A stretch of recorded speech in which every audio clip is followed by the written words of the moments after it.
Hello, this is Dr. Dan Dowd with Genomind, bringing you the first installment of a Genomind SNP clip. In this installment, we'll discuss the MTHFR gene, its clinical relevance, and how to interpret test results to best serve your patient. This presentation and the Genotypes assay may include discussion of drugs that are not approved by the relevant regulatory authority, including the USA FDA, or the use of drugs not approved for specific indications, also known as off-label use. To assess the potential benefit and potential harm, prescribers should be familiar with the indications, precautions, and warnings of drugs used. Please consult the manufacturer's prescribing information.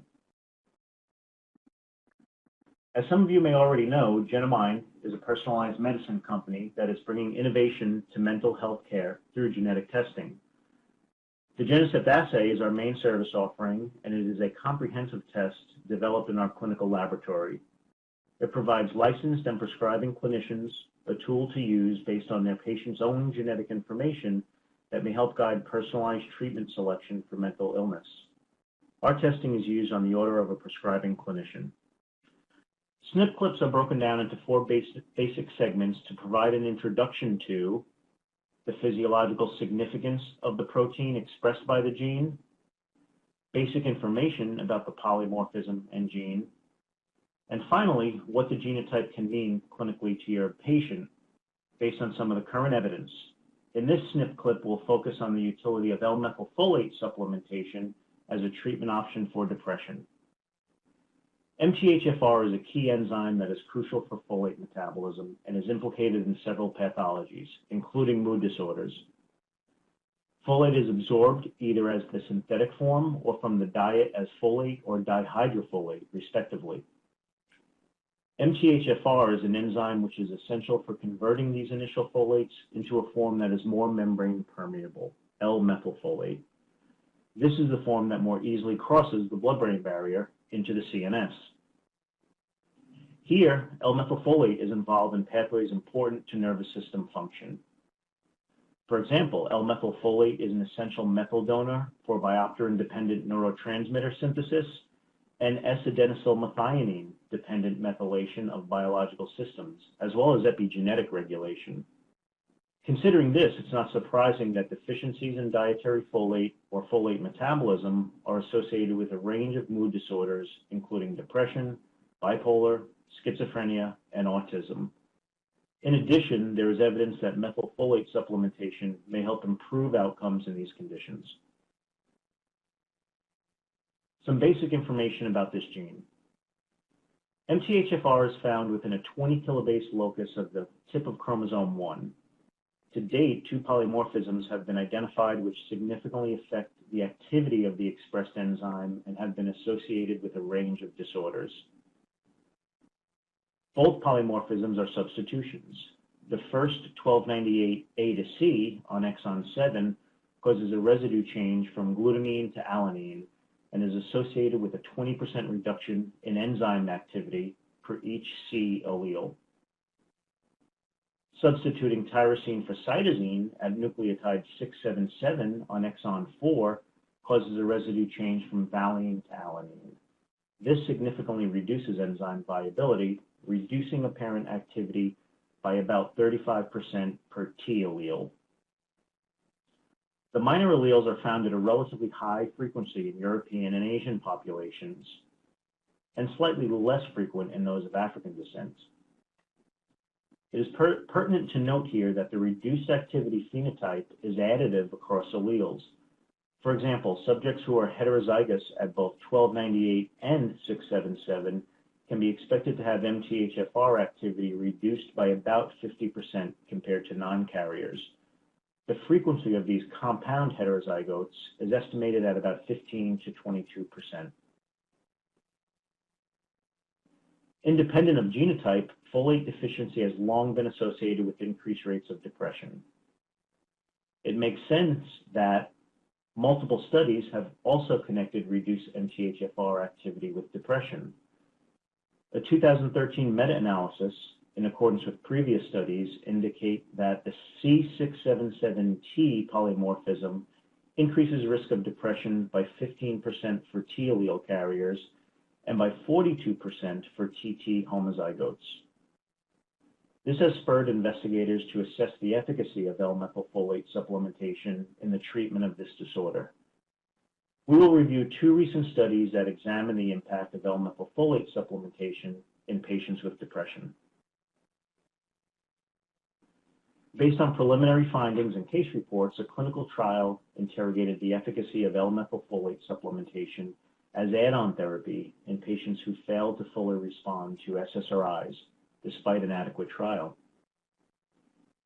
The first phase of the trial randomized patients to cross over from placebo to 7.5 milligrams per day, 7.5 milligrams to 15 milligrams per day, or placebo to placebo over two sequential 30-day sequences.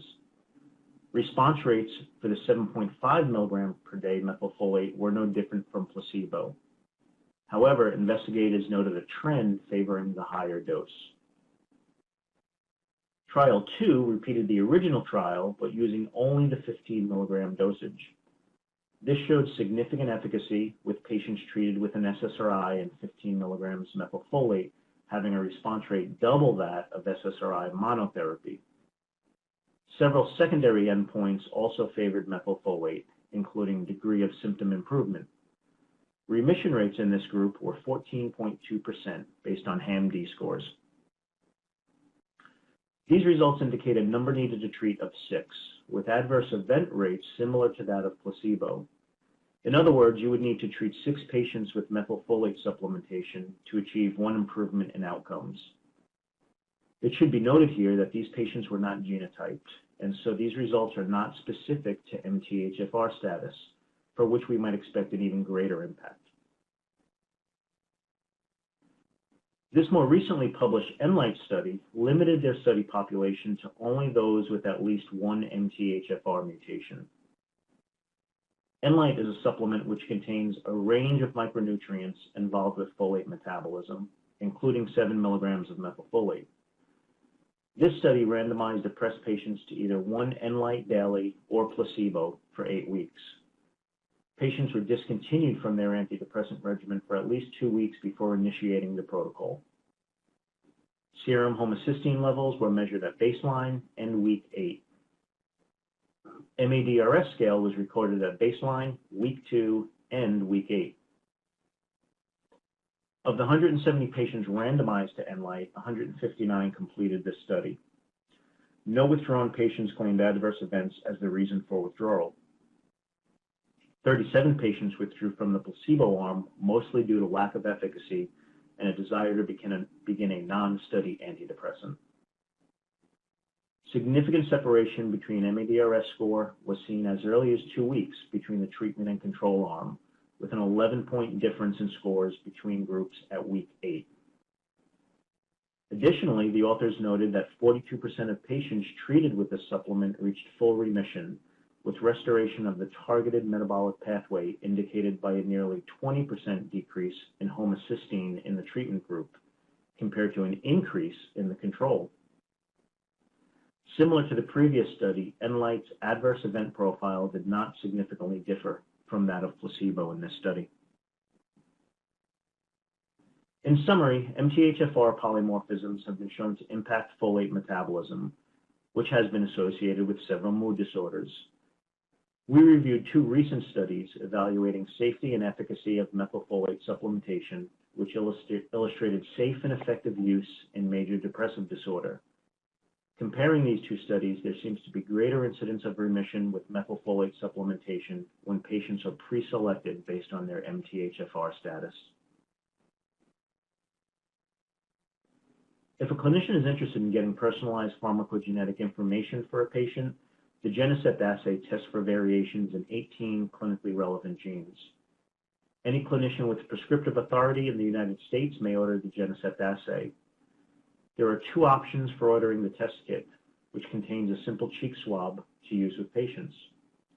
Through the Genomind homepage at www.genomind.com or through the Genomind customer service line at 877-895-8658.